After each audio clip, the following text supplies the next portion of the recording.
अकबर बीरबल की कहानी। बीरबल एक ईमानदार तथा धर्मप्रिय व्यक्ति था। वह प्रतिदिन ईश्वर की आराधना बिना नागा किया करता था।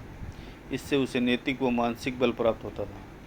वह अक्सर कहा करता था कि ईश्वर जो कुछ भी करता है मनुष्य के भले के लिए ही करता है। कभी कभी हमें ऐसा लगता है कि ईश्वर हम पर कृपा दृष्टि नहीं रखता, लेकिन ऐसा होता नहीं। कभी कभी तो उसके वरदान को भी लोग श्राप समझने की भूल कर बैठते हैं। वह हमको थोड़ी पीड़ा इसलिए देता है ताकि बड़ी पीड़ा से बच सके। एक दरबारी को बीरबल की ऐसी बातें पसंद न आती थी। एक दिन वही दरबारी दरबार में बीरबल को संबोधित करता हुआ बोला, देखो ईश्वर ने मेरे साथ क्या किया। कल शाम को जब मैं जानवरों के लिए चारा काट रहा था तो अचानक मेरी छोटी उंगली कट गई। क्या अब भी तुम यही कहोगे कि ईश्वर ने मेरे लिए यह अच्छा किया है? कुछ देर चुप रहने के बाद बीरबल बोला, मेरा अब भी यही विश्वास है, क्योंकि ईश्वर जो कुछ भी करता है मनुष्य के भले के लिए करता है। यह सुनकर वह दरबारी नाराज़ हो गया कि मेरी तो उंगली कट गई और बीरबल को इसमें भी अच्छाई नजर आ रही है। मेरी पीड़ा तो जैसे कुछ भी नहीं। कुछ अन्य दरबारियों ने भी उसके सुर में सुर मिलाया। तभी बीच में हस्तक्षेप करते हुए बादशाह अकबर बोले, बीरबल, हम भी अल्लाह पर भरोसा रखते हैं, लेकिन यहाँ तुम्हारी बात से सहमत नहीं। इस दरबारी के मामले में ऐसी कोई बात दिखाई देती जिसके लिए उसकी तारीफ़ की जाए। बीरबल मुस्कुराता हुआ बोला, ठीक है जहाँपनाह, समय ही बताएगा। अब 3 महीने बीत चुके थे।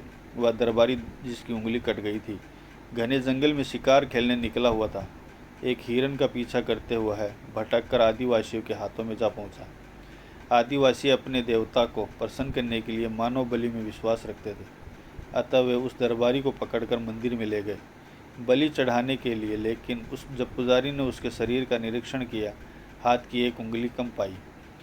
नहीं, इस आदमी की बलि नहीं दी जा सकती। मंदिर का पुजारी बोला, यदि 9 उंगलियों वाले इस आदमी को बलि चढ़ा दिया गया तो हमारे देवता बजाय प्रसन्न होने के क्रोधित हो जाएंगे। अधूरी बलि उन्हें पसंद नहीं।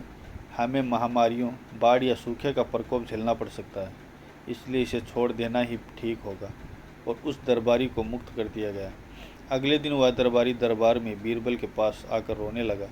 तभी बादशाह भी दरबार में आ पहुँचे और उस दरबारी को बीरबल के सामने रोता देखकर हैरान रह गए। तुम्हें क्या हुआ, रो क्यों रहे हो? अकबर ने सवाल किया। जवाब में उस दरबारी ने अपनी आप बीती विस्तार से कह सुनाई। वह बोला, अब मुझे विश्वास हो गया कि ईश्वर जो कुछ भी करता है मनुष्य के भले के लिए करता है। यदि मेरी उंगली न कटी होती तो निश्चित ही आदिवासी मेरी बलि चढ़ा देते। इसलिए मैं रो रहा हूँ, लेकिन ये आंसू खुशी के हैं। मैं खुश हूँ क्योंकि मैं जिंदा हूँ।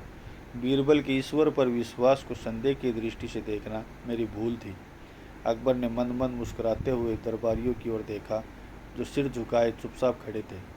अकबर को गर्व महसूस हो रहा था कि बीरबल जैसा बुद्धिमान उसके दरबारियों में से एक है।